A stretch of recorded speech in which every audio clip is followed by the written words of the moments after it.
ન્યૂઝમાં આપનું સ્વાગત છે। દાહોદના લીંબડીના ઝાલોદ રોડ ઉપર મકાનમાં ચોર ઘૂસ્યા। 6 થી 7 જેટલા અજાણ્યા ઈસમો ઘરમાં ઘૂસ્યા। ઘરના મેઇન દરવાજાથી લોક તોડી ઘરમાં ઘૂસ્યા। ચોર ઘરમાં ઘૂસતા ઘર માલિકે લીંબડી પોલીસ મથકમાં મદદ માટે ફોન કર્યો। લીંબડી પોલીસ મથકના પોલીસ કર્મીએ ઉદ્ધતાઈ ભર્યો જવાબ આપ્યો। લીંબડી પોલીસ સ્ટેશનના કર્મીના નંબર ઉપર ફોન કરવા છતાં કહે છે કે તમે બીજે ફોન કર્યો છે। ઘરમાં ચોર ઘૂસ્યા અને પોલીસકર્મી ઘર માલિકને કહે છે કે તમે ફરિયાદ લખાવવા પોલીસ મથકે આવો। આવા પોલીસકર્મીને લીધે પોલીસની મદદ લેવા કોણ જશે? ઘર માલિકે ચોરોને પકડવા માટે પોલીસને સીધો કોલ કર્યો, તેમ છતાં પોલીસ ચોરને પકડવામાં અસમર્થ રહી અને ઘર માલિકને પરત જવાબ ન આપ્યો। લીંબડી ચોરીના બનાવના પગલે પોલીસ વડા એક્શનમાં ફરજ ઉપર બેદરકારી રાખનાર હેડ કોન્સ્ટેબલ અજીત ડામોરને સસ્પેન્ડ કરવામાં આવ્યા।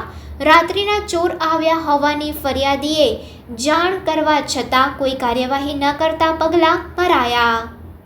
Reporter Nageshwar Sen, crime reporters TV news, Dahod. તે દરમિયાન હું ઘરમાં જતો તે મારી રાત્રે તબિયત સારી ન હોવાથી મેં મોબાઈલ ચલાવતો હતો, પણ રાતે પછી બહાર કૂતરાઓ બધા ભોંકવા માંડ્યા તો મેં બહાર જોયું પણ કંઈ જોવા ન મળ્યું। પછી મેં કેમેરા ચેક કર્યા તો એક ઈસમ ઘરમાં ફરતો જોવા મળ્યો। તો પછી મેં મારા ભાઈના જોડે ફોન કર્યો ને, કારણ કે બહારથી મારા દરવાજે બંધ કરેલા હતા એટલે મેં જોરથી બોલાવ્યો ને ધીરે ધીરે પછી મારા ભાઈને મેં જાણ કરી કે ભાઈ પોલીસ સ્ટેશનમાં જાણ કર અને અહીં ચોર ઘૂસી ગયા છે એમ। અને લગભગ આશરે 6 થી 7 જણ હતા અને મારા પરિવાર સાથે હું હતો। તો મેં તૈયારીમાં ફોન કર્યો, ભાઈએ ફોન કર્યો પોલીસ સ્ટેશનમાં 236-125 પર। તો અજીતભાઈ કરીને જમાદાર હતા ત્યાં, તો તેમને 5 મિનિટ તો ખાલી કોણ બોલો છો, ક્યાંથી બોલો છો અને આમ તેમ કરીને ખાલી ટાઈમ પાસ જ કર્યો ને કોઈ બરાબર જવાબ ના આપ્યો। અગર તે દરમિયાન તૈયારીમાં અગર મોબાઈલને જાણ કરી હોત, પેટ્રોલિંગવાળી મોબાઈલને, તો આ હું બી હિંમત ધરાવીને કંઈક બી કરીને આ ચોરોને પકડી શકતો હતો। અગર પોલીસની ગાડી બહાર આવીને ઊભી થઈ ગઈ હોત તો આ એક મોટું તક પોલીસ ખાતાએ ગુમાવ્યું છે। એટલે આજ પછી આવું ના થાય અને પોલીસ ખાતામાં જેવો ફોન જાય એટલે તાત્કાલિક અમલ કરે એવી અરજ છે વડા। આજે તસ્કરો આવ્યા હતા, તો તસ્કરો જોડે હથિયાર હતા કે કઈ બીજું કઈ? હા, દરેકના હાથમાં હથિયાર હતા, લાકડીઓ હતી ને એકના હાથમાં કંઈ લપેટેલું હતું, કોઈ તલવાર જેવું કોઈ ધારી જેવું કંઈ હતું। અને અગર કંઈક થતા કાલે ઉઠીને જાણ થતી અને અમારા કે મારા મમ્મી પપ્પાને કે એવું કંઈ મારતા, દરવાજા બધા બહાર બંધ કરી રાખેલા, તો એના જવાબદાર કોણ?